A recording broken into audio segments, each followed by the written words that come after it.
ওকে ছেড়ে দিন। কি বলছেন এই অন্ধকার রাতে? ওকে ছেড়ে দিন। আমি শিওর স্নিফার ডগের মতো গন্ধ শুকতে শুকতে পরশুরাম ঠিক ওকে খুঁজে নেবে, আর তার আগের মুহূর্তেই ওকে মেরে দেবে। মানে ওকে আমার লোক ফলো করবে, পরশুরাম কবিরকে মারবে আর আমি লাট্টুকে মারবো। প্লিজ আমি রিকোয়েস্ট করছি, আপনি আমার কথা বোঝার চেষ্টা করুন। যতই হোক ও আমার নাতি, এটা ভুলে যাবেন না। ও তোতরির ছেলে, ওইটুকু একটা শিশু, বোঝার চেষ্টা করুন প্লিজ। কবিরও আমার ছেলে। আপনারা চলে যান এখান থেকে, চলে যান আপনারা।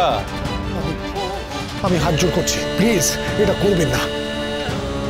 যা হওয়ার হয়ে গেছে, আমি বরং একটা কাজ করি, ওকে তোদের বাড়িতে পৌঁছে দিয়ে আসি। এরপরে কিন্তু ব্যাপারটা হাতের বাইরে চলে যাবে। হ্যাঁ, তখন কিন্তু আপনি সামলাতে পারবেন না, ব্যাপারটা বুঝুন। আপনি কিন্তু সামলাতে পারবেন না। হাতের বাইরে চলে গিয়েছে, এসপার নয় ওসপার। কর্ণ চ্যাটার্জি শেষ, কিন্তু তার আগে ওকে শেষ করে দেবো আমি। আরাধ্যা, কি? যাও গাড়িতে গিয়ে বসো। না না, কিন্তু আমি তো বাড়ি ফিরতে পারবো না।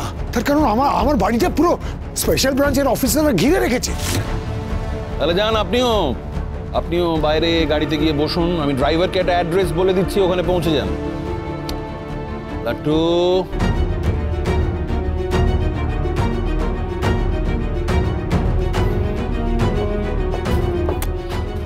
দাদু ভাই। হ্যাঁ, তুই যাও বাড়ি যাও। কিন্তু আমি তো বাড়ি চিনি না। তুমি এখান থেকে এক্ষুনি বেরিয়ে যাও। তুমি বাজে লোক, তুমি দুষ্ট লোক, তুমি খারাপ লোক। দাদু,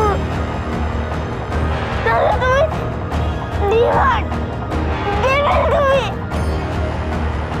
দাদু, তুমি দুষ্ট দাদু থেকে ভালো দাদু হয়ে যাও না।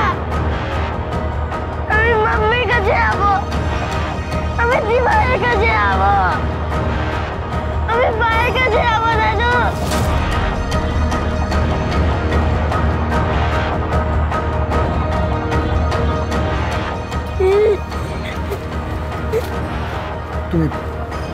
তুমি আমার সাথে এসো দাদু। ওকে কিন্তু রাস্তায় ছেড়ে দেবেন, আমার লোক ফলো করবে। রাস্তায় যেতে দিন ওকে।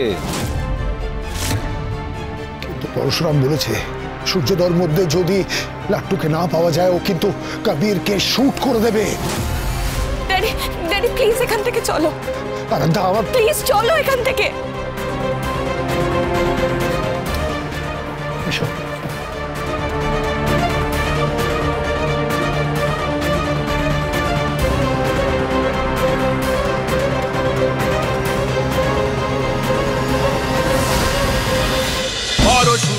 পরশুরাম আজকের নায়ক, সোম থেকে রবি প্রতিদিন রাত ৮টায় স্টার জলসায় ও জিও হটস্টারে।